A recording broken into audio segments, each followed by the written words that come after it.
21 El escándalo de la paz. Dos mujeres caminan juntas por el anfiteatro consagrado a la memoria de los mártires cristianos en el jubileo de 1750.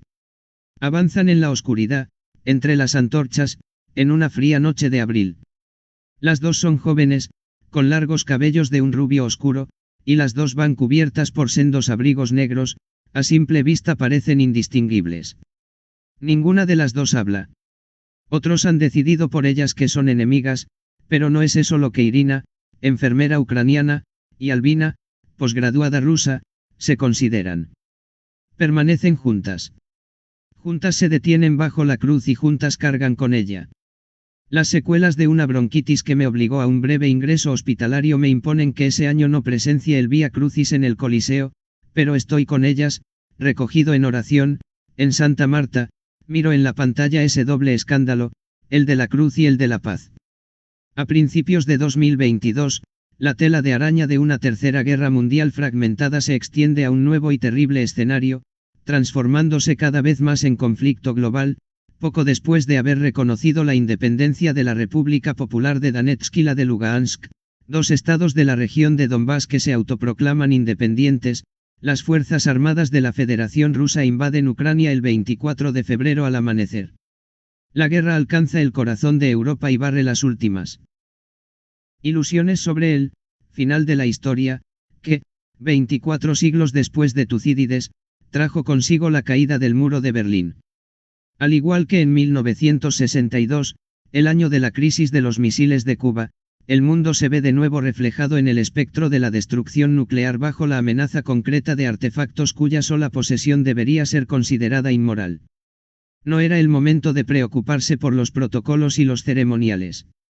Aunque el pontífice suele recibir a los embajadores solo cuando presentan sus credenciales, al día siguiente de la invasión anulé todas las audiencias y me presenté personalmente de buena mañana en la embajada rusa en la Santa Sede.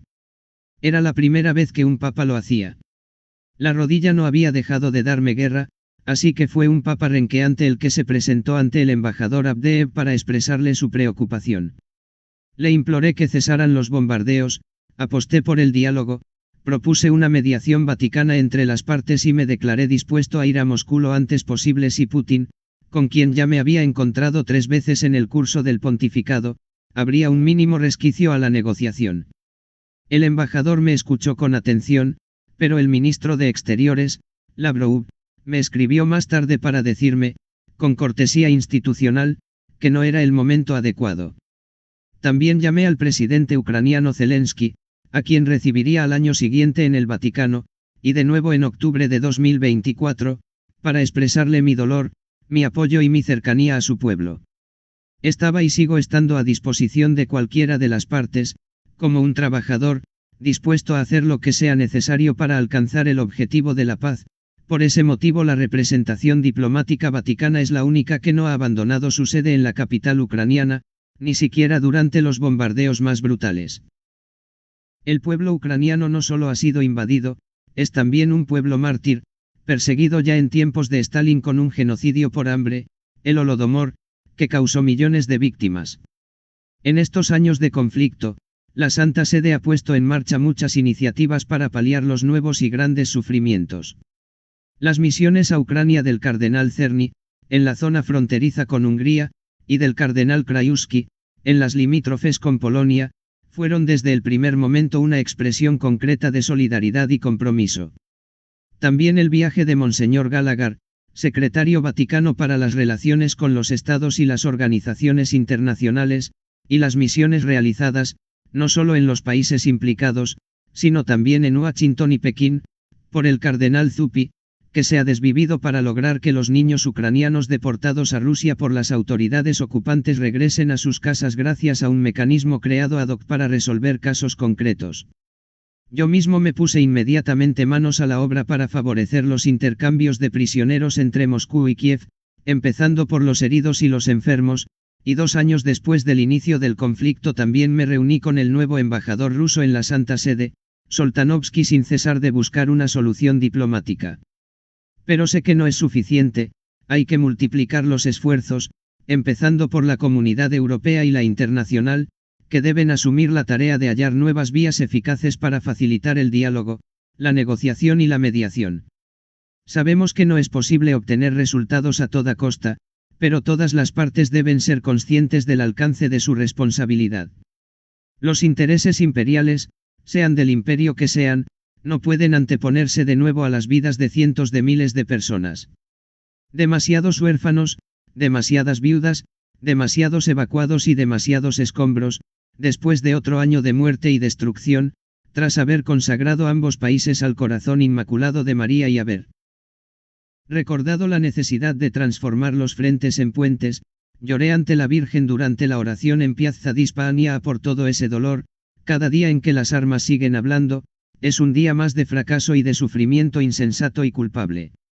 Kiev, Kharkov, Mariupol, y Zium y Bucha son ciudades mártires, cartografía de horribles crueldades contra civiles indefensos, mujeres y niños, víctimas cuya sangre inocente clama al cielo e implora, basta. Poned fin a esta locura. Al principio de los bombardeos, en Kharkov hasta el zoológico fue escenario de la devastación, las explosiones rompieron los cristales y los monos, los gueimous, los felinos y los pájaros huyeron del parque presas del pánico. Un chiquillo contó que había visto un lobo buscando comida en la basura, se miraron fijamente a los ojos, inmóviles y desorientados, con la certeza de que el mundo había perdido el juicio. No cabe duda de que camino hacia la paz conlleva riesgos, pero el de las armas acarrea otros muy superiores, la compulsión de perpetuar una eterna carrera armamentista que ensucia el alma y desperdicia los recursos que servirían para luchar contra la desnutrición, para garantizar cuidados médicos al alcance de todos, para edificar la justicia, y, en definitiva, para tomar de una vez por todas el único camino que puede conjurar la autodestrucción de la humanidad. Decía Anton Chejov que, si en una novela aparece una pistola, ésta tiene que disparar, ilustraba así un principio fundamental de toda narración novelesca o teatral. En la vida pasa lo mismo, el número de armas de fuego que circulan en una sociedad, en un estado, es proporcional al número de personas que mueren asesinadas. Son 59 las guerras que se libran hoy en día en el mundo, ya sean conflictos declarados entre naciones o entre grupos organizados, étnicos o sociales. Algunas son menos mediáticas que otras, pero no por eso menos terribles, me refiero a la guerra de Kibú, a la guerra civil yemení, a la guerra en Myanmar contra los rohingya's, a la de la región Karabaj, en el Cáucaso, a la de Tigré en Etiopía. En total, afectan directamente casi a un tercio de las naciones del planeta, y un número bastante mayor de manera indirecta. A veces, incluso se las llama hipócritamente, operaciones de paz. Es así desde hace mucho tiempo, demasiado. Esta consideración debería bastar por sí sola para desenmascarar la insensatez de la guerra como instrumento de resolución de conflictos, no es más que una locura que solo beneficia a los traficantes de muerte y que pagan los inocentes. Si durante un año no se fabricaran armas, se acabaría con el hambre en el mundo, un solo día sin gastos militares salvaría a 34 millones de personas, en cambio, el gasto militar aumenta más que nunca, y se fabrica hambre. Soy lo bastante viejo para haber visto con mis propios ojos que la guerra siempre es un callejón sin salida, no abre perspectivas, no resuelve nada, todo lo corrompe y cada vez deja el mundo peor que antes. Es una insensatez criminal a la que hoy más que nunca es necesario contraponer la profética admonición del Papa Juan XXIII en la encíclica Pacem in Terris, a la luz de la terrorífica fuerza destructiva de las armas modernas, y de decenas de miles de artefactos nucleares más destructivos que los de Hiroshima y Nagasaki, es aún más evidente que las relaciones entre estados no tienen que regirse por la fuerza armada, sino por los principios del buen juicio, es decir, de la verdad, la justicia y la cooperación activa. No obstante, a pesar de esta patente irracionalidad, en la actualidad la palabra paz parece haberse vuelto aún más incómoda, a veces incluso prohibida, y se desconfía de los artesanos de la paz y de la justicia, que reciben ataques, como si fueran aliados del enemigo, por parte de una comunicación que se demuestra incapaz de sustraerse, aunque sea con el pensamiento, a la lógica ilógica y perversa de la guerra, y que quizá desearía que la Iglesia usara el lenguaje propio de tal o cual política y no el de Jesús, o que el Papa fuera el capellán militar de Occidente antes que el pastor de la Iglesia universal. A veces, Nada parece provocar más escándalo que la paz. Pero no hay que rendirse, no hay que cansarse de esparcir las semillas de la reconciliación. Y no hay que ceder ni a la retórica ni a la psicosis belicista, porque el destino de la humanidad no puede ser el de construir reinos del miedo, armados hasta los dientes, dispuestos a enfrentarse los unos a los otros. Es cierto, la Iglesia suele ser una vox clamantis in deserto, MC 1, 3, una voz que grita en el desierto. No hay más que fijarse en los últimos 30 años, en los llamamientos desoídos de Juan Pablo II ante la inminencia de la guerra en Yugoslavia o de los dos conflictos del Golfo, en su profecía entonces no atendida y que luego saldría a flote en toda su dramática verdad, admitida por todos cuando ya era demasiado tarde. 500.000 de muertes inútiles después, en última instancia. No obstante, debemos cultivar la certeza de que cada semilla de paz dará su fruto. Del mismo modo que cada acción de guerra, incluso si se trata de una guerra de palabras, aleja el momento en que, la paz y la justicia se besan, Sal 85, 11. A menudo, el arte también posee el don de la profecía. Pablo Picasso decía que, el arte es una mentira que nos acerca a la verdad, porque sabe percibir la realidad más profunda de las cosas. Tengo presente un cuadro de finales del siglo XIX que representa a la perfección la angustia y la tragedia de las guerras del siglo siguiente y de nuestros días. Retrata a un hombre que se sujeta la cabeza, bajo un cielo de un rojo antinatural. Si se observa con detenimiento, no se distingue si es joven o viejo, y tampoco si es un hombre o una mujer, es un rostro que carece de edad y de género, hecho de ojos y boca muy abiertos, que lo único que puede hacer es gritar, es todos nosotros. El grito de Edvard Munch es el sentimiento de cada ser humano frente a la matanza de los inocentes y a la catástrofe humanitaria en Tierra Santa. La masacre del 7 de octubre de 2023, perpetrada por los milicianos de Hamás que cruzaron la valla que separa la franja de Gaza de Israel y mataron a civiles y militares israelíes, marcó el principio de una nueva barbarie. Más de 1000 personas fueron asesinadas de la manera más diabólica y brutal en sus propias casas o mientras trataban de huir, y muchas otras, entre las que se cuentan chicos, chicas, mujeres y niños, fueron capturadas como rehenes. Para mí fue 2 veces doloroso. En aquella matanza perdí a viejos amigos argentinos que vivían en un kibutz de la frontera con Gaza. A ese desastre, a esa barbarie, luego se añadiría otra, enorme, los raids aéreos israelíes, que causarían miles de muertes de inocentes, sobre todo mujeres y niños, y cientos de miles de evacuados, casas destruidas, gente a un paso de la carestía. Estoy constantemente en contacto con Gaza y con la Iglesia de la Sagrada Familia, cuyo párroco es el padre Gabriel Raamanelli, argentino como yo. Incluso ese conjunto parroquial, que acoge a familias y enfermos, se ha convertido en un escenario de muerte. La señora Nada Khalil Anton y su hija Samar Kamal, que era cocinera en la casa de los niños discapacitados al cuidado de las monjas de la Madre Teresa, murieron a manos de un francotirador del ejército israelí mientras se dirigían al convento y trataban de protegerse mutuamente. A otros los mataron a sangre fría en los alrededores de la parroquia, una pequeña comunidad cristiana que llora la muerte de más de 20 de sus miembros. Eso también es terrorismo. La guerra que mata a civiles indefensos y desarmados, incluso a voluntarios de Cáritas que distribuyen ayuda humanitaria, que atormenta sin tregua a los civiles, que reduce al hambre a la población, produce el mismo terror insensato. Desde Gaza, el conflicto se ha expandido, extendiéndose desde Palestina a Siria, Irán, Líbano, sumando más y más víctimas, más y más desplazados. Centenares de miles. Ante la vergonzosa incapacidad de la comunidad internacional y de los países más poderosos para poner fin a esta masacre, la ola de odio se ha convertido en un maremoto de violencia.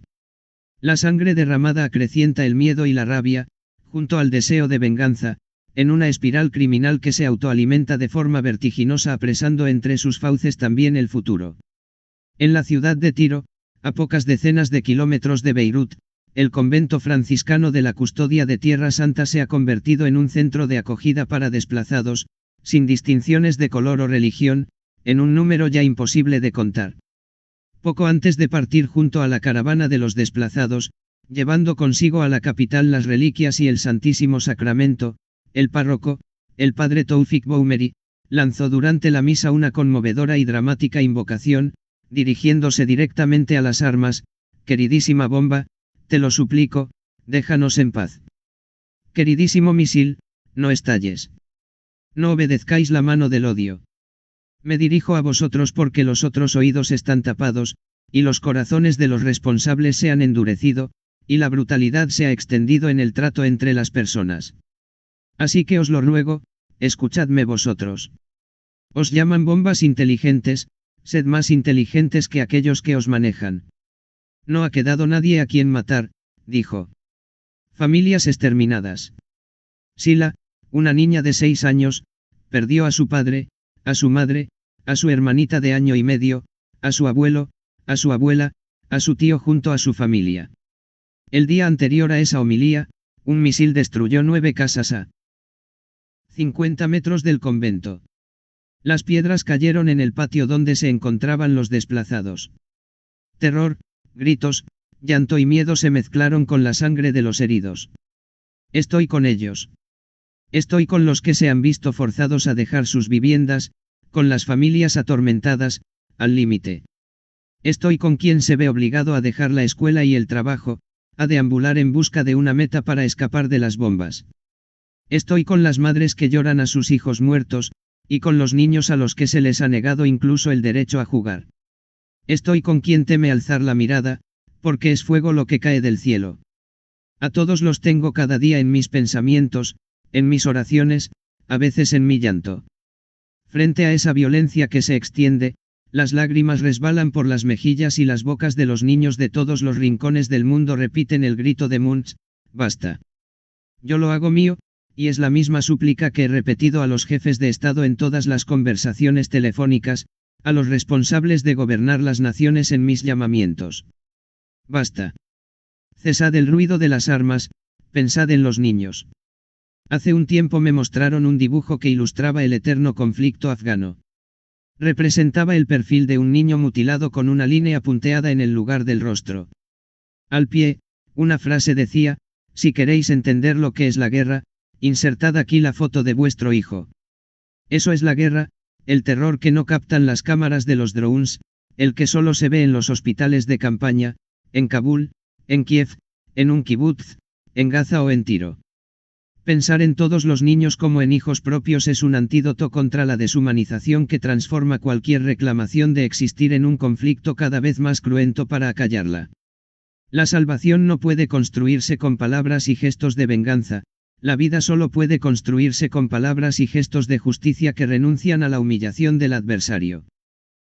Me reuní varias veces en el Vaticano con las familias de los rehenes israelíes y con los de las víctimas de Gaza, y en todos vi el mismo deseo de paz, de serenidad y de justicia. Me reuní con los padres de una adolescente israelí y otra palestina, que perdieron a sus hijas en la guerra, una, de 14 años, víctima de un atentado, la otra, de 10, muerta a manos de un soldado en la puerta del colegio.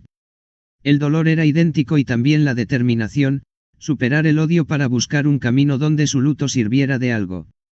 Aquellos dos hombres, aquellos dos padres que habían sufrido la misma crucifixión, se hicieron amigos, testimonio de que otro mundo es posible, es más, de que otro mundo es el único posible.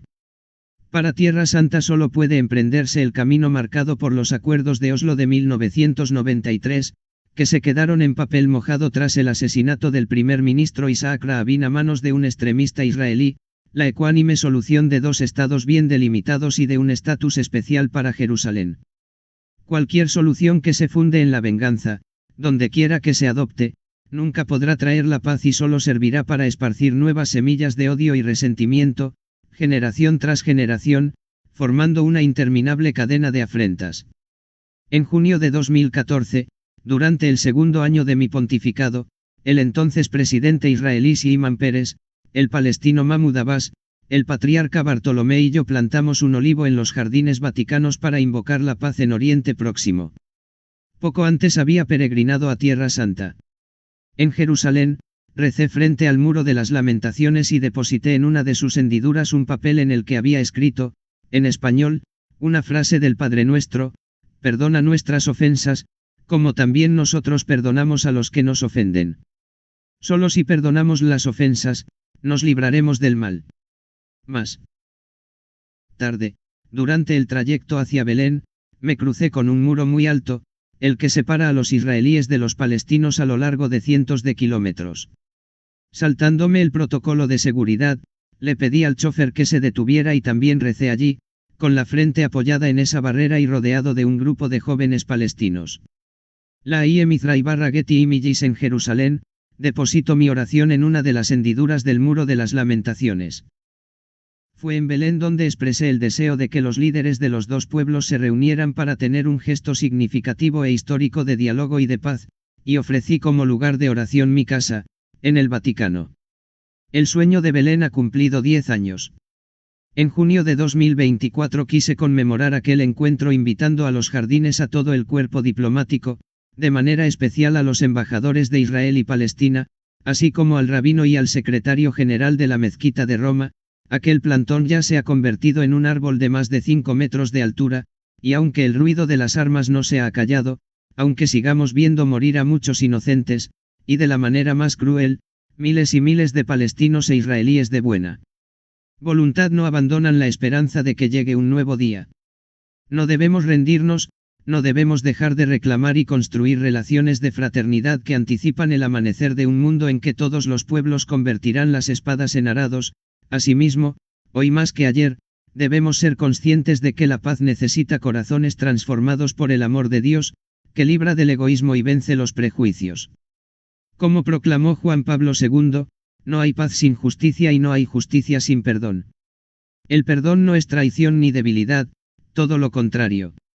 Como dije en el discurso que di en el Congreso de Estados Unidos en septiembre de 2015, no hay mejor manera de ocupar el lugar de los tiranos y los asesinos que imitando su odio y su violencia. Nuestra respuesta, en cambio, debe ser una respuesta de esperanza y de sanación, de paz y de justicia. Tratemos a los demás con la misma pasión y compasión con la que quisiéramos que nos trataran a nosotros. Busquemos para los demás las mismas posibilidades que buscamos para nosotros. Ayudemos a los demás a crecer como nos gustaría que nos ayudaran a nosotros. En definitiva, si queremos seguridad, demos seguridad; si queremos vida, demos vida; si queremos oportunidades, ofrezcamos oportunidades.